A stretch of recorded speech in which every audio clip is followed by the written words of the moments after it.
பிறப்பு சான்றிதழை வாட்ஸ்அப் மூலம் பெறுவது எப்படி? தமிழக அரசு விளக்கம். தமிழக அரசின் தகவல் தொழில்நுட்பத்துறை புதிய முயற்சியில் இறங்கியுள்ளது.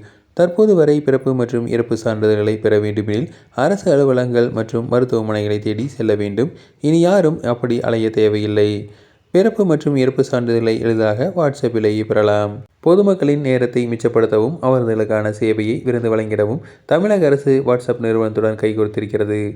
முதன்முறையாக வாட்ஸ்அப்புடன் இணைந்து பிறப்பு இறப்பு சான்றிதழ்களை பெறுதல் உள்பட 50 சேவைகளை தமிழ்நாடு அரசு தொடங்கியுள்ளது. இதுகுறித்து தமிழக அரசு வெளியிட்டுள்ள செய்திக்குறிப்பில், பொதுமக்கள் சேவைகளை டிஜிட்டல் மயமாக்குதலில் ஒரு புரட்சிகரமான மைல்கல்லாக தமிழ்நாடு மின் ஆளுமை முகமை நம்ம அரசு வாட்ஸ்அப் சேட்பாட் சேவையை மாநிலத்தின் முன்னணி தகவல் தொழில்நுட்ப மாநாடான உமேஜின் 2026 நிகழ்வில் அறிமுகப்படுத்தியுள்ளது. அமைச்சர் பழனிவேல் தியாகராஜன் நம்ம அரசு திட்டத்தை அதிகாரப்பூர்வமாக தொடங்கி வைத்தார்.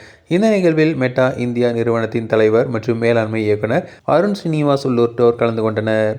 இந்த திட்டத்தின் முதல் கட்டமாக உள்ளாட்சித்துறை சேவைகள், இந்து சமய அறநிலைத்துறை சார்ந்த பக்தர்களுக்கான சேவைகள், மின்சார வாரிய கட்டணம் செலுத்துதல் உள்ளிட்ட 16 துறைகளை சார்ந்த 51 சேவைகள் தற்போது வாட்ஸ்அப் மூலம் வழங்கப்படுகின்றன. மக்களின் வசதிகளை மேலும் மேம்படுத்தும் வகையில் நம்ம அரசு தளத்தில் மேலும் பல துறை சார்ந்த சேவைகள் படிப்படியாக இணைக்க தமிழ்நாடு அரசு திட்டமிட்டுள்ளது என கூறப்பட்டுள்ளது. முன்னதாக இதற்காக புரிந்துணர்வு ஒப்பந்தம் நந்தம்பாக்கம் வர்த்தக மையத்தில் அமைச்சர் PTR பழனிவேல் தியாகராஜன் முன்னிலையில் வாட்ஸ்அப் நிறுவன அதிகாரிகள் மற்றும் தமிழ்நாடு அரசின் இ-சேவை மைய அதிகாரிகளிடையே கையெழுத்தானது.